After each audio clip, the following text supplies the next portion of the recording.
हाँ, तो मेरे प्यारे बच्चों, कैसे हैं आप सभी। आशा करते हैं कि आप सभी सकुशल होंगे और अपने अपने घरों पर होंगे। पढ़ाई आपकी लगातार चल रही होगी। बच्चों, आप देख रहे हैं TRPS online classes YouTube channel, और सबसे पहले आप सभी का इस चैनल में स्वागत है। जैसा कि आप जानते हैं कि एजुकेशन से संबंधित ये चैनल है, और इस चैनल पे मैं फिज़िक्स पढ़ा रहा हूँ। तो सेकंड वीडियो हमने अपलोड किया था, और आशा करते हैं कि आपके समझ में आ रहा होगा। तो बच्चों, आप कमेंट के माध्यम से हमें बता सकते हैं कि कहाँ पे क्या प्रॉब्लम्स आ रही हैं। जिस टॉपिक या जिस पॉइंट पर आपको समझ में ना रहा हो, उससे संबंधित आप हमें कमेंट करके, यानी कि मैसेज टाइप करके बता सकते हैं कि यहाँ पे समझ में नहीं आ रहा था, तो हम एक्सप्लेन कर देंगे आपको एक अलग वीडियो बना के उसमें। तो बच्चों, आज के इस सेशन में हम आपको बताने वाले हैं गोलीय दर्पण से संबंधित कुछ परिभाषाएं हैं। जैसे ध्रुव क्या होता है, वक्रता क्या होता है, दर्पण का वक्रता त्रिज्या क्या है, मुख्य अक्ष किसे बोलते हैं, मुख्य फोकस किसे कहते हैं, द्वारक क्या होता है, फोकस दूरी क्या होता है, फोकस तल क्या होता है। तो इन टॉपिक्स के बारे में आपको बताएंगे। ये बहुत ही इम्पोर्टेंट है इमेज बनाने के लिए, प्रतिबिंब बनाने के लिए। ये आपको पता होना चाहिए। तो बच्चों, ये देखिए, आपको क्या पढ़ना है, एक बार आप इसे देख लीजिए।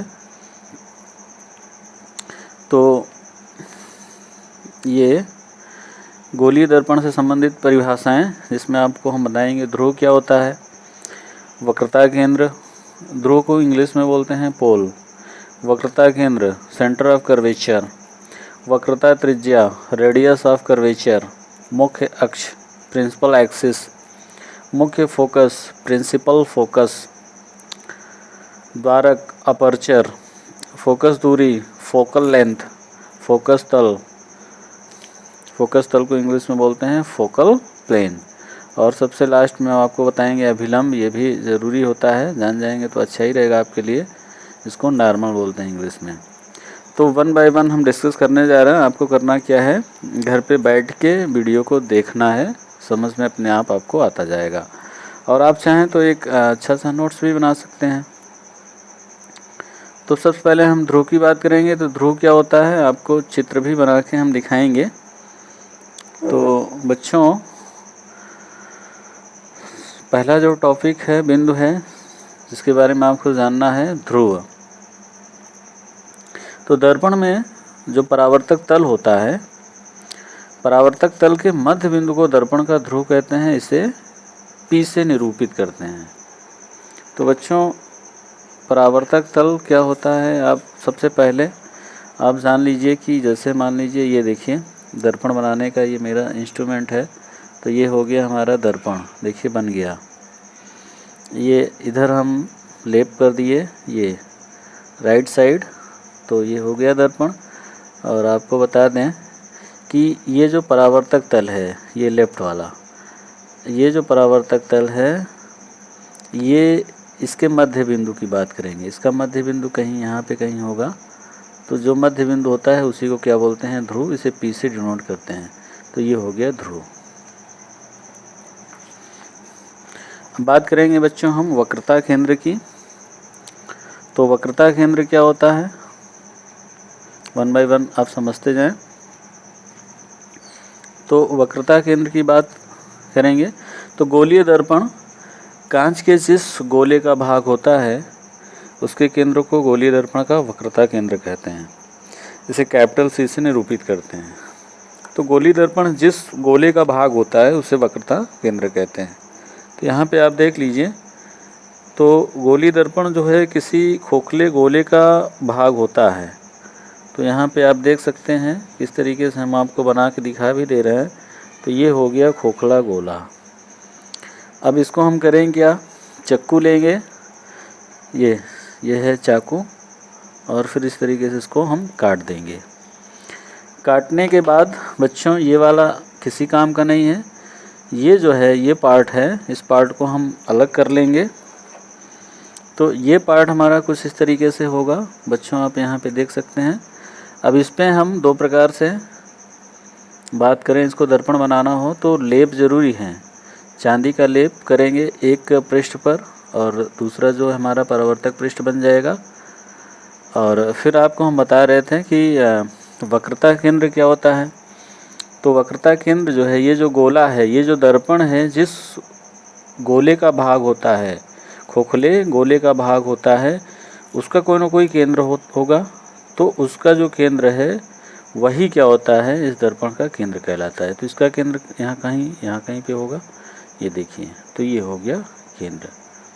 ओके, अब हम बात करेंगे वक्रता त्रिज्या की। तो आपको बता दें, गोली दर्पण कांच के जिस गोले का भाग होता है उसकी त्रिज्या को गोली दर्पण की वक्रता त्रिज्या कहते हैं। इसे कैपिटल आर से निरूपित करते हैं। तो समझना बिल्कुल आसान है बच्चों, डेफिनेशन लिखने में प्रॉब्लम आती है। तो यहाँ आप देख सकते हैं, ये है वक्रता केंद्र और यहाँ पे ये है पोल। पोल को वक्रता केंद्र यानी सी से मिला देंगे तो यही आप जो है, ये जो डिस्टेंस होगी यही आपकी क्या हो जाएगी, वक्रता त्रिज्या। तो ये जो है दूरी, यानी कि ये जो दूरी है पोल और वक्रता केंद्र के बीच की दूरी को ही क्या बोलते हैं, दर्पण की वक्रता त्रिज्या कहते हैं। नेक्स्ट है बच्चों मुख्य अक्ष। तो मुख्य अक्ष क्या होता है आप समझ लीजिए अच्छे से। तो मुख्य अक्ष की परिभाषा लिखना आप सीख लीजिए, बाकी आप तो बता ही सकते हैं कि ये देखिए यहाँ पे मुख्य अक्ष आप बताने के लिए तो ऐसे बता सकते हैं, सी और पी को मिलाते हुए आगे बढ़ा देंगे, इसको इधर आगे बढ़ा देंगे और इसको इधर आगे बढ़ा देंगे, तो यही आपका क्या है, मुख्य अक्ष है। यही क्या हो गया आपका मुख्य अक्ष। तो डेफिनेशन कैसे आप लिखेंगे, अगर लिखने के लिए आ जाए तो दर्पण के वक्रता केंद्र तथा ध्रुव को मिलाने वाली रेखा को दर्पण की मुख्य अक्ष कहते हैं। इसे पीसी, यहाँ पे क्या है, यहाँ रेखा पीसी मुख्य अक्ष है। तो अभी हमने बताया पी और सी को मिलाएंगे तो रेखा पीसी ही मिलेगी। तो रेखा पीसी ही क्या है, मुख्य अक्ष है। हम बात करेंगे फोकस दूरी की। तो फोकस दूरी को बताने से पहले हम आपको ये बता दें कि मुख्य फोकस होता क्या है। इसमें एक ही फोकस होता है और उसको हम मुख्य फोकस बोलते हैं। तो मुख्य चीज़ है ये फोकस, इसलिए इसको मुख्य फोकस बोलते हैं। तो फोकस होता क्या है आपको बता दें, जैसे ये हमारा दर्पण हो गया, दर्पण का ये हो गया पोल हो गया, ये सी हो गया। तो सी और पी को मिला के इस तरीके से आगे बढ़ा देंगे तो ये हो जाएगा अक्ष। अब आपको बच्चों बता दें कि जैसे अगर मान लें कि ये हमारा दर्पण जो है इधर लेप कर देंगे तो ये दर्पण हमारा अवतल बन जाएगा। तो अवतल दर्पण बन गया। अब जो अक्ष के समांतर जो किरणें आती हैं, ये देखिए अक्ष के समांतर किरणें आएंगी और दर्पण से टकराएंगी। टकराने के बाद जिस भी बिंदु से जाती हैं होके, वही क्या होता है, फोकस होता है। अब देखिए इधर हम बात करेंगे तो ये ऐसे चली जाएगी। अब ये अक्ष है और अक्ष के समांतर ये रेखा, ये प्रकाश किरण आपतित हुई और दर्पण से इस बिंदु पर टकराई, यानी कि दर्पण का बिंदु M मान लेते हैं इसको।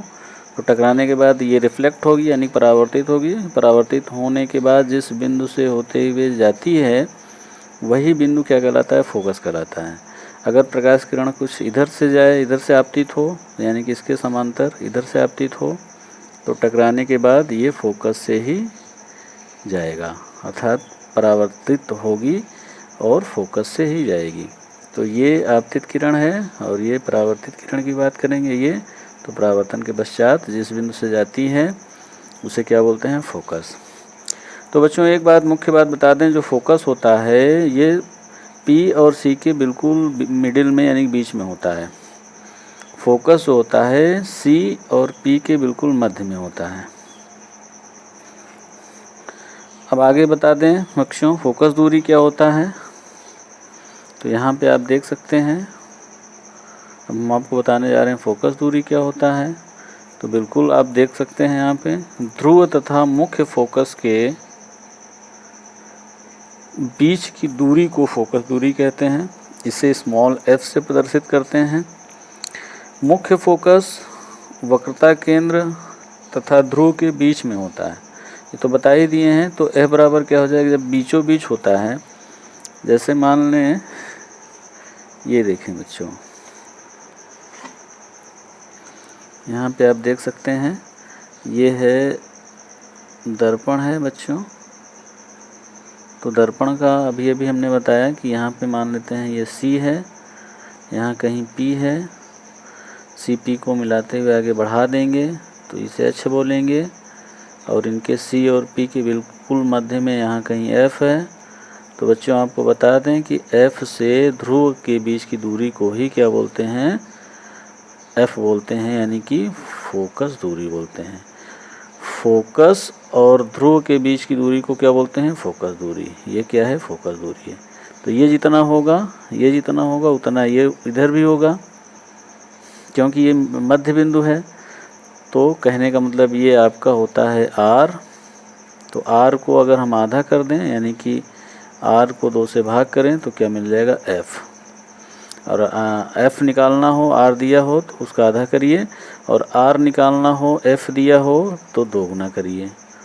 तो ये 2 फार्मूले यहाँ से आपको मिल गए, दोनों आप समझ लीजिए।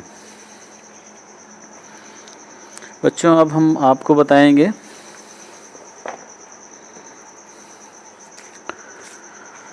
द्वारक क्या होता है। ये यहाँ पे आप देख सकते हैं द्वारक क्या होता है। तो बता दें आपको कि द्वारक परावर्तक तल के बाहरी सिरों को मिलाने वाली जीवा की लंबाई या व्यास को दर्पण का द्वारक कहते हैं। अब हम आपको यहाँ पे बना के दिखा भी दें द्वारक। यहाँ पे आप देख सकते हैं, जैसे ये जो है हमारा दर्पण हो गया, और इधर अगर इधर पेंट और रेड ऑक्साइड का मतलब लेप और रेड ऑक्साइड का पेंट कर दें तो ये बन गया अवतल दर्पण हमारा। तो द्वारक क्या होता है, ये जो है ये बाहरी सिरे, पहला सिरा ये है, दूसरा ये है, इसको मान लेते हैं M1 है, और इस सिरे को बोल दें M2। तो M1 और M2 को मिला दें अगर तो क्या मिलेगा, कुछ इस तरीके से हमको ये M1 और M2 को ही क्या बोलते हैं, द्वारक बोलते हैं। तो यही क्या है, द्वारक है। तो ये द्वारक है, आप जान जाइए M1 M2 क्या है, द्वारक है। अब बच्चों आपको बता दें कि फोकस तल क्या होता है। तो फोकस से होकर जाने वाली तथा अक्ष के लंबवत तल को फोकस तल कहते हैं। तो फोकस तल के बारे में हम आपको बता दे रहे हैं कि जो फोकस से जाए और अक्ष पर बिल्कुल लंब हो। जैसे ये हम ले रहे हैं, ये दर्पण है, बार बार आपको दर्पण बनाना सिखा दे रहे हैं हम। तो ये हमारा अवतल दर्पण है। तो अवतल दर्पण की बात करें तो ये होता है ध्रुव, यहाँ कहीं C है, ध्रुव और C को मिलाते हुए आगे बढ़ा देंगे तो ये अक्ष हो गया। फोकस हमारा यहाँ कहीं पे होता है। तो बच्चों इसमें बताना है फोकस तल क्या होता है। तो वह तल जो फोकस से होके जाए और क्या हो कि अक्ष पर लंब हो। तो कोई तल होता है, जैसे ये देखें, ये क्या है, ये एक तल है, और ये तल अगर फोकस से होके जाए और जो ये अक्ष है, ये अक्ष है, अक्ष पर लंब हो, बिल्कुल इस तरीके से हो, ये तल इस तरीके से हो, फिर हम क्या कहेंगे, इस तल को फोकस तल कहेंगे। तो वह तल जो फोकस से होके जाए और मुख्य अक्ष पर लंब हो, फोकस तल कहलाता है। अब बात करेंगे बच्चों अभिलंब की। तो आपको बता दें कि अभिलंब क्या होता है।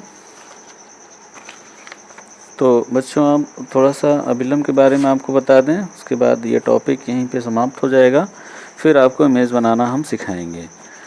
तो अभिलंब क्या होता है, गोलीय दर्पण के किसी बिंदु को वक्रता केंद्र से मिलाने वाली रेखा गोलीय दर्पण के उस बिंदु पर अभिलंब होती है।